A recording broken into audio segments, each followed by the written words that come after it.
குரு மூட்டைசாமி அவர்களின் பாதகமனங்களை வணங்கி இன்று சர்க்குருவோடு 2003 நடந்த ஒரு அனுபவத்தை தங்களுடன் பகிரலாம் என்று இருக்கிறேன்.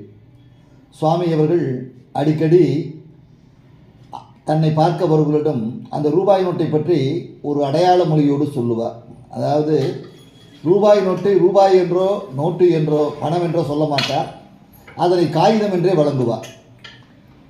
அதுபோல் அந்த காகிதத்தை எடுத்துக்கிட்டு போங்க சாமி, எவ்வளோ காகிதம் சேர்ந்துருக்கு, சாப்பாடு வாங்கிட்டு வாங்க சாமி, காகிதத்தை நிறைய வச்சுருக்கான் சாமி, அவன்கிட்ட சாப்பாட்டுக்கு வாங்குங்க சாமி, இப்படி தான் சொல்லுவார். பணம் என்ற வார்த்தையோ அல்லது ரூபாய் என்ற வார்த்தையோ காசு என்ற வார்த்தையோ அவர் உபயோகித்து நாங்கள் பார்த்ததில்லை. அப்படி ஒரு சமயம் சுவாமி அவர்கள் செய்த ஒரு அதிசய செயலைத்தான் இங்கு சொல்லலாம் என்று இருக்கிறேன். அதாவது குருவின் குரல் என்ற மூட்டைசாமி அவர்களின் குரலாக நாம் வெளியிட்ட புத்தகத்தில் கூட முதலில் குரு சொல்லிய குரலாக நாம் வெளியிட்ட அந்த அமுதமொழி என்னவென்றால், கீழே கிடந்தது இப்போ மேலே பறக்குது ஏஞ்சாமி, கீழே கிடந்தா அது காகிதம், மேலே பறந்தா அது காத்தாடி ஏஞ்சாமி, என்னதான் மேலே பறந்தாலும் கீழே கிடந்த காகிதத்தில் இருந்து தான் வந்தோம், இதை மறக்கக்கூடாதுல்ல சாமி. இது சாமியின் அமுதமொழிகளில் முதலாவது அமுதமொழி. அதாவது கீழே கிடந்த காகிதம், அதாவது கீழே கிடந்தான் ஒருத்தன், பணம் வந்துருச்சு, பணம் வந்தோன்னே அவனுக்கு அந்த செருக்கு தாங்கலை, கலக்கணும். அப்போ அவன் ரொம்ப தன்னை உயர்ந்த ஆளாகவும் மற்றவங்களெல்லாம் தாழ்ந்த ஆளாகவும் நினச்சிக்கிட்டு அந்த பணத்திமிரில் அவன் நடக்கிறான். அப்படி பணத்திமிரில் நடக்கக்கூடாதுங்கிறத தான் கீழே கிடந்த காகிதத்தில் இருந்தால் நீங்கள் வந்தோங்கிறத மறந்துடக்கூடாதுன்னு சாமி இந்த அமுதமொழிகளில் நமக்கு பரிபாசையில் சொல்கிறாரு. அந்த மாதிரி ஒரு நிகழ்வு அவரிடம் நடந்தது. மிகவும் ஏழ்மை நிலையோடு திருச்சியிலிருந்து ஒருவர் சுவாமியை பார்க்க வந்தார்கள். அவர்கள் 1999 ஆண்டிலிருந்து கிட்டத்தட்ட 2007 வரை நான் அவரை சுவாமிகளிடம் வருவதை கவனித்திருக்கிறேன். இது 2003 ஆண்டு நடந்தது. 2003 ஆண்டு ஒரு ஞாயிற்றுக்கிழமை என்று கருதுகிறேன், சரியாக அந்த தேதி ஞாபகம் இல்லை, குறிப்பேட்டிலும் அந்த தேதி குறிப்பிடப்படவில்லை என்னிடம். அந்த ஞாயிற்றுக்கிழமை என்று மாலை 4 மணி இருக்கும். நாங்கள் அனைவரும் அந்த 2003 ஆண்டில் மோகன் தோட்டத்தில் கிணற்றுக்கு அருகே உள்ள சாலையில் அமர்ந்திருந்தோம். சாலைக்கு வெளியே சாமிகள் சாலையின் முன்னால் கட்டில் போட்டு அமர்ந்திருந்தார். அப்போது அந்த நபர், நான் மேலே குறிப்பிட்ட அந்த நபர், 99 வந்து கொண்டிருந்த அந்த நபர் அந்த 2003 ஆண்டு அந்த ஞாயிற்றுக்கிழமை என்று வந்தார். சாமி, பணக்காரன் வர்றான் சாமி, பார்த்து நடந்துக்கணும் சாமி, பணக்காரன் வர்றான் இல்லையா, புது பணக்காரன், அதனால் கொஞ்சம் கனமாக தான் சாமி இருப்பான், நம்ம தான் பார்த்து நடந்துக்கணும். ஏன் சாமி, அவனுக்கு தலையும் கனமாக இருக்குது, உடம்பும் கனமாக இருக்குது, பர்ஸும் கனமாக இருக்குது சாமி, உங்கள்கிட்ட என்ன சாமி இருக்குது, ஒன்றும் கனமாக இல்லை அப்படின்னு என்னையை பார்த்து கேட்டார். நான் சொன்னேன், இல்லை சாமி, கனமாலாம் இல்லை சாமி. அப்போ லேசாக இருக்கா அப்படின்னாரு. சாமி, பர்ஸில் பணம் கம்மியாக தான் இருக்குது, தலைக்கணமெல்லாம் வராது சாமி நமக்கு. ஓஹோ, தலைக்கணம் வராத சாமியா நீங்கள், சரிங்க சாமி, இப்போ வர்றவனை பாரு, தலைக்கணத்தோடு தான் வர்றான், பர்ஸும் கனமாக இருக்குது, பாருங்கள் அப்படின்னு சாமி சொல்ல அங்கே அமர்ந்திருந்த ஒரு 20-30 பேரும் வந்தவரை திரும்பி பார்த்தார்கள். அவர் திருச்சிராப்பள்ளியை சேர்ந்தவர், உறையூர் பகுதியைச் சேர்ந்தவர். அவர் ஒரு புத்தக வியாபாரி, அதாவது பல்வேறு பதிப்பகங்களின் புத்தகங்களை வாங்கி விற்பனை செய்யக்கூடியவர். ஆனால் மிகவும் கடினமான வாழ்க்கை. அதாவது 1999 ஆண்டு வரை அவரது கடைக்கு நான் புத்தகம் சப்ளை செய்து கொண்டு தான் இருந்தேன். என்னிடம் புத்தகம் வாங்கி கொண்டு தான் இருந்தார். நான் பப்ளிஷர் அண்ட் புக் செல்லராக இருந்த காரணத்தால் நான் அவருக்கு புத்தகம் சப்ளை செய்து கொண்டிருந்தேன். பிறகு 2000-2001 அவர் நேரடியாகவே பதிப்பகங்களில் புத்தகம் வாங்க ஆரம்பித்தார். அதனால் நான் புத்தகம் போடுவதை நிப்பாட்டி விட்டேன். பிறகு அவர் அந்த நேரடியாக புத்தகம் வாங்கும் நிலைக்கு காரணம் என்னவென்பதை அறிந்தேன். அதாவது அவருக்கு லாட்டரி சீட்டில் ஏதோ ஒரு பெரிய தொகை ஒன்று கிடைத்துள்ளது, அதாவது 1 கோடிக்கு மேல் உள்ள ஒரு தொகை கிடைத்துள்ளது என்பதை பக்கத்தில் உள்ளவர்கள் சொன்னார்கள். அதனால் அவர் டைரக்டாக பர்ச்சேஸ் செய்ய ஆரம்பித்தார் புத்தகங்களை பதிப்பகங்களின் மூலமாக. அதனால் நாங்கள் அந்த கடைக்கு செல்லாமலே இருந்தோம். அப்படிப்பட்ட ஒரு சூழ்நிலையில் தான் அவர் மூட்டைசாமியிடம் ஏற்கனவே வந்து கொண்டிருந்தது, இப்பொழுது வந்து கொண்டிருப்பது எல்லாம் நான் சொல்லித்தான் அவர் சாமியிடம் வந்தார். சாமியை பார்த்தார், நல்ல நிலைக்கு வந்தார், இப்பொழுதும் பணக்காரனாகவே வந்திருக்கிறார். ஆனால் அவர் என்னிடம் பேசுவதை நிறுத்திவிட்டார். நானும் அதை பற்றி கவலைப்படுவதில்லை. அவர் சாமி பக்கத்தில் வந்து சாமிக்கு ஒரு திண்டுக்கல் பிரியாணி வாங்கிட்டு வந்திருந்தார். அப்புறம் சாமிக்கு ஒரு பச்சை வேஸ்ட்டு துண்டு எல்லாம் வாங்கிட்டு வந்து, சாமி தண்ணி பாட்டிலு, ஒரு ஃபேண்டா கலரு எல்லாம் வாங்கிட்டு வந்தார். ரொட்டி கட்டு. சாமி, என்ன சாமி குப்பை மாதிரி எடுத்து புறக்கிட்டு வந்திருக்கீங்க, இதெல்லாம் என்ன சாமி அப்படின்னு கேட்டார். சாமி, உங்களுக்காண்டி வாங்கிட்டது சாமி. எது குப்பையவா? குப்பை தான் சாமி இங்கே இருக்குல்ல சாமி, நம்ம தான் மூடையாக கட்டி வச்சுருக்கோம்ல. டேய் சங்கா, அந்த சாலையில் எத்தனை மூடை இருக்குது போய் என்னன்னாரு.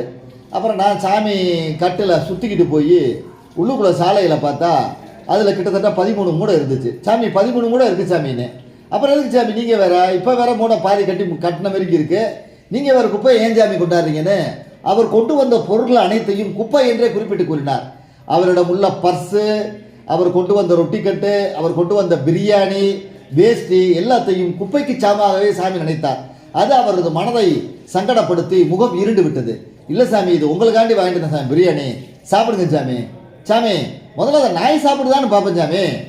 சங்கா, அதை நாய்க்கு விடானு நான் பிரியாணி பண்ணுறதை பிரிக்கும் போது நாய் என் பக்கத்தில் இருந்தது ஓடியே போயிடுச்சு பிரியாணி வாசனையை கண்டு. எப்பவும் பிரியாணி வாசனையை கண்டா அந்த நாயை ஆவலா முன் வரும். ஆனால் அன்றைக்கி வரல. ஏன்னா சாமி தான் சாப்பிடக்கூடாதுன்னு சொல்லியிருக்காருல, நினச்சிருக்காருல. அப்புறம் எப்படி அந்த நாய் சாப்பிடும்? அதுக்கப்புறம் பச்சை வேஷ்டி. சாமி இது வேஷ்டி சாமின்னு நான் சொன்னேன். அதான் அவன் சொல்லிட்டான்ல, இது அதுக்கு நான் என்ன இப்போ அம்மனத்தோடையா இருக்கேன், வேஷ்டியோட தானே சாமி இருக்கேன். இது என்ன சாமி, இது அது அவனுக்கே போத்து சாமி அப்படின்னாரு. அப்புறம் அவர் பக்கத்தில் நான் பேச மாட்டேன், இருந்தாலும் வேறு என்ன பண்ணுறது, சாமி சொல்லிட்டாரு. அவர் பக்கத்தில் கொண்டு இந்தாங்க சாமின்னு கொடுத்தேன். உடனே அவர் வேலையை பாரு, நீ எதுக்கு கொண்டாடுற அப்படின்ட்டு திரும்ப அந்த வேஷ்டியை வாங்கி சாமி கிட்ட கொண்டு போனார். உடனே சாமி, என்னடா சண்டை போட்டுக்கிறீங்க, அவன் உன் கடைக்கு புத்தகம்லாம் சப்பளை பண்ணும்போது பேசிக்கிட்டீங்க, கடனுக்கெல்லாம் கொடுத்தா இப்போ என்ன சண்டை போட்டுக்கிறீங்க, பணம் திமுறாப்பா அப்படின்னு அவரை பார்த்து கேட்க அவர் தலையை குனிஞ்சார். சாமி, நீ அந்த வேட்டியை அந்த அந்த கல் புறக்கிட்டு இருக்கான்ல அவனுக்கு கொண்டே கொடுசாமின்னு அவர்கிட்ட சொல்ல, அவர் மேலே எங்கேயும் பார்த்துட்டு தூரத்தில் கல் புறக்கிட்டு ஒருத்தர் இருந்தார். வயசாளி, ஒரு 70-75 வயசு இருக்கும். அவர்கிட்ட கொண்டு அந்த வேஷ்டியை கொடுக்கறதுக்கு அருகாமையில் போக போக அந்த வயசான நபர் மிகவும் ஒரு அதாவது சொல்லக்கூடாத ஒரு நோயால் பாதிக்கப்பட்டிருந்தார். அவரை பார்த்தவுடன் இவருக்கு அருவருப்பாக இருந்தது போல் முகத்தை சுளித்தார். இதை தூரத்துலேருந்து பார்த்த சாமி, சாமி மோகம்லாம் சொல்லிக்கக்கூடாது சாமி, அவனுக்கு கட்டிவிடு, கோவணம் தானே கட்டியிருக்கேன். அவர் கோவணம் கட்டி கொண்டு தான் கல்லை புறக்கி கொண்டிருந்தார். கட்டிவிடு சாமி, என்ன முகம் சொல்லிக்கிற அப்படின்னு சொல்ல, இவர் வேற வழி தெரியாமல் அருவருப்போடு அவருக்கு அந்த வேட்டியை கட்டிட்டார். அப்போ அந்த வேட்டி கட்டி கொண்ட நபர் இவர் கட்டிவிட்டு போன ஒரு 2 நிமிஷத்தில் அந்த வேட்டியை கழட்டி வச்சு திரும்ப கோவணத்தை கட்டிட்டார். ஏன் சாமி வேட்டியை கழட்டி போட்டிங்கன்னு சாமி இங்கேருந்து கத்த, சாமி இந்த வேட்டி எனக்கு அருவருப்பாக இருக்குது சாமினார். இவர் அருவருப்போட அவரை பார்த்து வேட்டியை கட்டி விட்டார். அவர் என்ன சொல்லிட்டார், இவர் கட்டி விட்ட வேட்டி அருவருப்பாக இருக்குன்னு தூக்கி போட்டார். ஆக அதுவும் குப்பையாகவே மண்ணாக மாறியது, மண்பட்டு மண்ணாகவே மாறியது. சாமி சொன்னார், என்ன சாமி பணக்கார சாமி, கடைசியில் நீ கொடுத்த வேஷ்டியையும் அவனை நீ அருவருப்பாக போய் பார்த்து கட்டுனேன், அவன் உன் வேஷ்டி அருவருப்பாக இருக்குன்னு சொல்லி தூக்கி போட்டானே சாமி. இதான் சாமி பணத்திமுறை கூடாது, காகிதம் வந்துருச்சுன்னு எவ்வளவு திமிராக இருந்தீங்க, அந்த காகிதம்லாம் ஒரு நாள் காணாமல் போயிரும் சாமி. அப்போ நீங்கள் என்ன பண்ணுவீங்க? ஆளுக தான் சாமி என்றைக்கு நம்ம கூட இருக்கும், நம்மள்ட்ட உள்ள குணம் தான் கூட இருக்கும், நல்ல குணம் நல்ல பண்பு தான் சாமி கூட இருக்கும். இதெல்லாம் நீங்கள் தெரிஞ்சுக்காம நீங்கள் படித்து என்ன சாமி பண்ணுறது? இவ்வளவு நாளுக்கு நீங்கள் இங்கே வந்தீங்க, படிச்சிங்க, படித்து என்ன பண்ணுறது? 4 வருஷம் 5 வருஷமாக வந்துட்டீங்க, படித்து என்ன பண்ணுறது சாமி? பணத்துமுறை வந்துருச்சுல்ல, சங்கத்தோடு சண்டை போட்டிருக்கீங்க. சங்கம் என்ன தப்பு பண்ண? உங்களுக்கு கடன் தானே சாமி கொடுத்தேன், உங்களுக்கு பணம் வந்தால் உங்கள் பணத்தை கேட்டானே, அதெல்லாம் செய்யக்கூடாது சாமி. உட்கார், கிழக்க போய் உட்கார் அப்படின்னாரு. அப்புறம் அவர் கிழக்க போய் அமர்ந்தார். சாமி அவர் பக்கமே திரும்பி பார்க்கல. அன்னைக்கு ஞாயிறு ஃபுல்லாக கழிஞ்சிச்சு, திங்கக்கிழமை அதிகாலை விடிஞ்சது. நாங்கள்லாம் போய் குளிக்க போனோம். அவரும் எங்களோட குளிக்க வந்தார். ஆனால் நாங்கள் யாரும் பேசிக்க ஒருத்தர் கேணியில் தான் குளித்தோம். குளித்து முடிச்சுட்டு எல்லாரும் வந்து உடைகளை மாற்றிக்கொண்டு சாமி அந்த தம்பியின் வீட்டிற்கு, அதாவது கணக்கம்பட்டிக்கு சென்றிருக்கிறார், வந்து விடுவார் என்று எல்லாரும் ஆயத்தமாக இருந்தோம். சாமி மீண்டும் வேகமாக சாமி நடந்தே வந்தார். வந்துட்டு, ஏன் சாமி எல்லாரும் சும்மா இருக்கீங்க, வேலையை பாருங்க சாமி, அந்த வாய்க்காலை சீர் பண்ணுங்க அப்படின்னு அந்த வயக்காட்டில் உள்ள வாய்க்காலை சீர் பண்ணுற வேலையை கொடுத்தாரு. அப்போ இவர்கிட்ட வந்து, ஏன் சாமி உங்கள்கிட்ட பணம் அதிகமாக இருக்குல்ல சாமி, அந்த பணத்தை வச்சு இந்த வாய்க்காலை சீர் பண்ணுங்களே சாமி, ஒரு 10 பேரை வேலைக்கு கூப்பிடுங்க, கூப்பிட்டு அவங்களுக்கு சம்பளம் கொடுத்த பணத்தை அந்த வாய்க்காலை சீர் பண்ணுங்க சாமி, உங்கள் பணம் எவ்வளவு வேல்யூ ஆகுதுன்னு நான் பார்க்குறேன் அப்படின்னாரு. அப்புறம் அவரும் அங்கே வந்திருந்தவங்கள ஒரு 7-8 பேரை கூப்பிட்டு பார்த்தாரு. 500 சம்பளம் தரேன், 300 தரேன், 500 தரேன் அப்படிலாம் கூப்பிட்டு பார்த்தாரு. ஒருத்தருமே சாமி எம்பி யாரும் போவாங்களா? யாருமே போகலை. உடனே அவர், சாமி எல்லாரும் பயப்படுறாங்க சாமி. எதுக்கு சாமி பயப்படுறாங்க? எதுக்கு பயப்படுறாங்க அப்படின்னு சாமி கேட்க, இல்லை சாமி நீங்கள் இருக்கிறதுனால பயப்படுறாங்க, யாரும் வரமாட்டேங்கிறாங்க. சரி நம்ம போயிடுறேன் சாமி, நீ கூப்பிடு சாமினாரு. இல்லை அப்படி இல்லை சாமி, நீங்கள் சொன்னால் வருவாங்க சாமி. சாமி நான் சொல்லி வரக்கூடாது சாமி, உன் பணத்தை காட்டி அவங்க வரணும், பணத்துக்கு ஆசைப்படுறாங்களான்னு பார்க்கணும் அப்படின்ட்டு இன்னொருத்தரை பார்த்து, ஏப்பா நீ தான் ஒரு 500 1000 பணம் தேவையா இருக்குன்ட்டு மனசுக்குள்ளே சொல்லிக்கிட்டு இருந்தீல, இவன் தான் சம்பளம் தர்றாங்க, இல்லை அந்த வாய்க்காலை சீர்படுத்தி கொடு பணத்தை வாங்கிட்டு. இல்லை சாமி, அதாவது உங்களுக்கு பிடிக்காத அந்த பணம் எனக்கு உங்களுக்கு பிடிக்காத ஒரு செயல் மூலமாக எனக்கு வர்றதை நான் விரும்பலை சாமி, அதனால் எனக்கு அந்த பணம் வேணாம் சாமி, எப்படியும் எனக்கு என் உழைப்பின் மூலமாக பணத்தை நீங்கள் கொடுப்பீங்க சாமி, எனக்கு நம்பிக்கை இருக்குன்னு அவர் தத்துவார்த்த விளக்கம் பேச, சாமி ஒரு சிரிப்பு சிரிச்சுட்டு, என்ன சாமி எல்லாருமே இப்படியே சொல்கிறாங்க, ஏன் சாமி உன் பணத்துக்கு மதிப்பு இல்லை சாமி, இப்போ நீ என்ன செய்ய போகிற, பர்ஸ் நிறைய பணம் கொண்டாந்துருக்க, எல்லாருக்கும் சாப்பாடை வாங்கி கொடுக்கணும்னு நினச்சி நேற்று வந்தேன், எனக்கு சாப்பாடை கொண்டு வந்தேன், நானும் சாப்பிடல, நாயும் சாப்பிடல, வேஷ்டியை வாங்கிட்டு வந்தேன் நான் கட்டுறதுக்கு, நானும் கட்டலை, நீ அருவருத்த அந்த ஆளும் கட்டலை, தூக்கி போட்டார், கோவணமே நல்லா இருக்குன்ட்டாரு. அதே மாதிரி இப்போ உன் பணத்தை வச்சு வாய்க்காலை வெட்ட வைக்கலான்னு பார்த்தேன், அதுவும் நடக்கலை. ஏன் சாமி இந்த பணத்துக்கு இப்போ மதிப்பு இருக்கா மதிப்பு இல்லையா அப்படிங்க. அவர் பையன், இல்லை சாமி மதிப்பு இல்லை சாமி, அப்போ தலக்கணம் கூடாது இல்லையா அப்படின்னு கேட்க, ஆமாம் சாமி இப்போ தெரிஞ்சுக்கிட்டேன் சாமி, தலக்கணம் கூடாது. அப்போ என்ன செய்கிறது, இனிமே நம்ம தலக்கணத்தை நீக்கி பணத்தை பெரிய பொருட்களாக நினைக்காம, நம்ம வந்த சூழ்நிலை என்ன, நம்ம இந்த லெவலுக்கு பணக்காரன் ஆகிருக்குமே அதுக்கு காரணம் என்ன, நம்மளை அந்த மாதிரி வழிகாட்டி நடத்துகிறவர் யார், அந்த குருநாதர் சொல்படி கேட்போம், தான தர்மம் பண்ணுவோம், எல்லாருக்கும் உதவி பண்ணுவோம், பணத்திமுறை காட்ட மாட்டோம்னு உறுதி கொள்ளணும் சாமி, உறுதி கொள்ளுவியான்னு கேட்க, உறுதி கொள்வேன் சாமினாரு. சாமி உறுதிமொழி சொல்கிறதுக்கு இது ஒன்றும் சட்டசபை இல்லை, பாராளுமன்றம் கிடையாது. நீ நம்ம சுந்தரத்தோடு போய் அந்த கல்லெல்லாம் பாறைகளுக்கு பக்கத்தில் சின்ன சின்ன கல்லாக கிடந்துச்சு, அதெல்லாம் ஒதுக்கி போட்டுட்டு சாமி 2 பேரும் அந்த கேணியில் திரும்ப ஒரு தடவை குளிக்க சாமினார். அப்புறம் எல்லாம் சீர் பண்ணிவிட்டு 1 மணி நேரம் ஆயிடுச்சு சீர் பண்ணால், அதுக்கப்புறம் போய் குளித்தோம். குளிச்சுட்டு வந்தோன்னே ஏன் உன் வேஷ்டி எங்கடான்னு கேட்டார். இந்த இருக்கு சாமின்னு சொன்னேன். அதான் அவனை கட்ட சொல்கிறான் அப்படின்னாரு. அவர் கட்டிக்கிட்டார். ஓ வேஷ்டி எங்கள் சாமின்னு அவரை கேட்டார். அவரும் பச்சை வேஷ்டி தான் கட்டியிருந்தார், நான் வெள்ளை வேஷ்டி கட்டியிருந்தேன். வெள்ளை வேஷ்டி அவர் கட்டிக்கிட்டார், அவருடைய பச்சை வேஷ்டியை நான் கட்டிக்கிட்டேன்.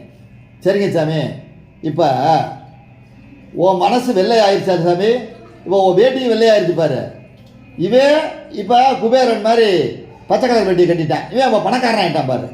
அதான் சாமி இங்கே விஷயமே, இந்த பணம் இங்கேயும் வரும் அங்கேயும் போகும், அங்கேயும் போகும் அடுத்த இடத்துக்கும் போகும். செல்வம் செல்வம்ங்கிறதுனால தான் அதுக்கு செல்வம்னு பேர் வச்சாங்க சாமி. இதை புரிஞ்சுக்குங்க சாமி. என்ன சாமி புரிஞ்சுக்குங்க, இனிமேல் 2 பேரும் சண்டை போடக்கூடாதுன்னு எங்களை சமாதானப்படுத்தி அவரது பணத்திமுறை குறைத்து எனக்கு பணம் வரக்கூடிய வழிகளை எல்லாம் காட்டுவித்து அந்த குருநாதர் செய்த அந்த அற்புத நிகழ்வின் மூலமாக மறுவருடமெல்லாம் என்னிடம் வியாபாரம் அதிகமாகி பண வரவு அதிகமாக இருந்தது என்பதையும் சொல்லிக்கொண்டு, அந்த நபர் பிறகு 2009 வரை என்னுடன் நன்றாக பேசி நல்ல நண்பராக இருந்தார் என்பதையும், இடையிலே அவரது சூழல் காரணமாகவும் விதியின் காரணமாகவும் அவர் இறந்துபட்டார் என்பதனையும் சொல்லி, இந்த நிகழ்வை எங்களுக்கு ஒரு நல்ல பாடமாக எடுத்துக்காட்டிய சத்குரு அவர்கள், அதாவது பாம்பாட்டி சித்தர் பாடல் ஒன்றை நினைவுபடுத்துவது போல் எனக்கு இருந்தது. சந்திரனை சூரியனை தாவி தீண்டினாய், சங்கரனுக்கு ஆபரணமாக தானுமாகினாய், மந்திரத்துக்கு அடங்கினாய் மண்டலமிட்டாய், வளைந்து வளைந்து நின்ற ஆடு பாம்பே. அதாவது பாம்பானது சந்திரனையும் சூரியனையும் விழுங்குது, அதனால கிரகணம் ஏற்படுது.